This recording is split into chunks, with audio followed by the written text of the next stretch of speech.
1994 সাল থেকে তৃণমূল কংগ্রেস ধর্মতলা শহীদ দিবস পালন করে আসছে।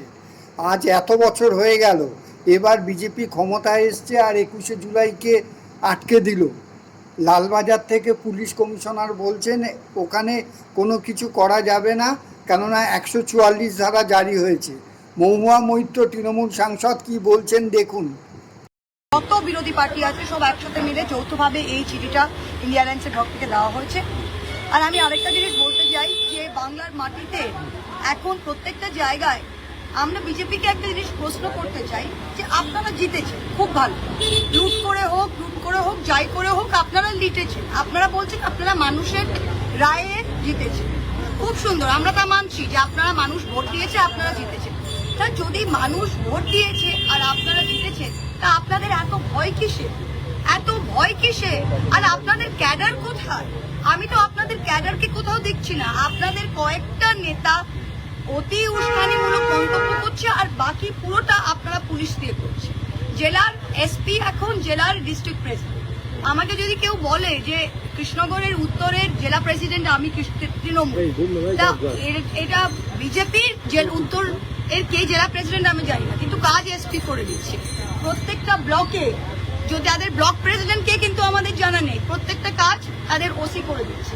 আপনারা দেখলেন এটা পৃথিবীর ইতিহাসে, ভারতবর্ষের গণতন্ত্রের ইতিহাসে, যে আমাদের রবিবারের দিনে কুণালদা আমাদের একজন রাজ্যসভার সাংসদ, 2-3 জন এমএলএ 6 জন মিলে ধরমতলায় গিয়ে একটা খালি রাস্তায় মেপেছে। কোনো মঞ্চ ছিল না, কোনো ভিড় ছিল না, কেউ ছিল না, এবং ছবিটা নিজেরাই আপলোড করেছে। এখন সেটার ভিত্তিতে কগনিসেন্স নিয়ে তাদের নোটিশ দেওয়া হয়েছে, আইনি নোটিশ। এটা কোন অপরাধ আমরা জানতে চাই। আজকে কলকাতা পুলিশ কমিশনার 21শে জুলাই এত ভয় কি? আপনাদের যদি কোনো একটা ছোট্ট মিটিং এ আটকানো হতো, আপনারা হাইকোর্ট গিয়ে ওটা নিয়ে আসতেন, মনে আছে? আপনারা আজকে সারা মধ্য কলকাতায় 31শে আগস্ট না কত, বোধহয় 2 মাস আপনারা ব্ল্যাঙ্কেট 144 দ্বারা অর্ডার নিয়ে এসছেন। কিসের ভয়? কেন? মধ্য কলকাতায় 5 জনের বেশি মিটিং করতে পারবে না? গণতান্ত্রিক অধিকার কোথায়? এই যে পুলিশ স্টেটে আজকে পরিণত হয়েছে, এবং আজকে আমরা কোর্টে গিয়েছিলাম, এই যে আপনাদের নেতা মন্ত্রী সবাই বলছে ডিম থেরাপি, আর বিজেপির লোকেরা এই মিথ্যে কথাটা চালাবার চেষ্টা করেছিল প্রথম 1 মাস, যে এটা জনরোষ। এটা কোনো জনরোষ ছিল না, এটা বিজেপির গুন্ডামি ছিল। আর আজকে প্রত্যেকটা পুলিশ স্টেশনে গাইডলাইন দিতে বলেছে বিজেপি, এটা চলতে পারে না। আর আগামী দিন এরা ভাবছি, দেখুন যখন এরা এখন নতুন এসেছেন তো খুব দাঁত দেখাচ্ছে। 1 মাস 2 মাস যেতে দিন, আইনি বিচার ব্যবস্থা তো দেশে এখনো আছে। আমি তো মানবো না যে বিচার ব্যবস্থা একেবারে উঠে গিয়েছে। যতদিন বিচার ব্যবস্থা আছে, কোনো না কোনো দিন আমরা কিন্তু রেহাই পাবো। তাই কর্মীদের বলছি, আপনারা যেখানে সেখানে আজকে কথা, মুখের ভাষা কি, সার্চ করতে এসছে, সার্চ কেন করছে, ওয়ারেন্ট কোথায়, বলে ওসব হিন্দি ছবিতে হয়। এসডিপিও তেওরটা আমাকে মুখের ওপর বলছে ওগুলো হিন্দি ছবিতে হয়, ওয়ারেন্ট নিয়ে সার্চ, আমরা এমনি সার্চ করি। কাউকে ডেকে নিয়ে যাচ্ছে পুলিশ স্টেশনে, কেন? বড়বাবুর সাথে কথা বলবে, বুঝতে পারেন ব্যাপারটা? এরকম পুলিশ স্টেট তো চলতে পারে না। বাংলার মানুষ যদি আদৌ তাদের ভোট দিয়ে থাকে, এটা নিশ্চয়ই এটা করার জন্য ভোট দেয়। আমি এখন आप तो जानते हैं कि भाजपा चोरी में नंबर 1 है। वोट चोरी, विधायक चोरी, एमपी चोरी, चंदा चोरी।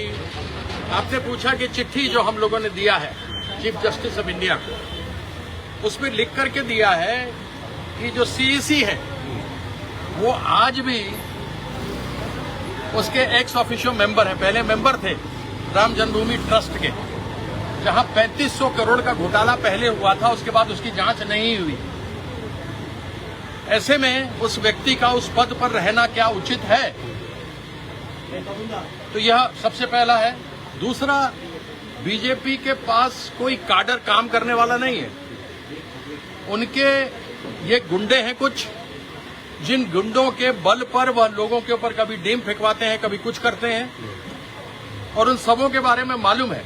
जो अभिषेक बनर्जी के ऊपर अटैक हुआ था वह भी लोग जानते हैं, उसमें भी बीजेपी के कुछ गुंडे थे जिन लोगों ने ये हरकत किया था। पुलिस के सामने जाकर के कहो किसी का घर भंगचूर हो गया, कोई भी शरीफ आदमी हो, उसको ये लोग जेल डाल देते हैं। और जो गुंडा मवाली बदमाश करप्ट है वो सब बीजेपी में चला जाता है। आप लोगों को तो मालूम है वॉशिंग मशीन का होता है।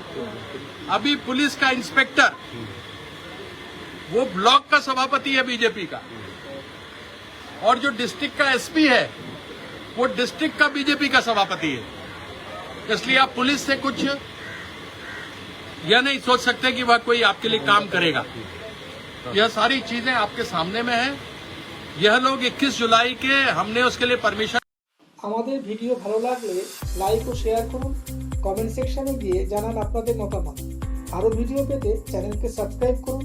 প্রতি মুহূর্তে খবরের আপডেট পেতে প্রেস করুন বেল আইকন।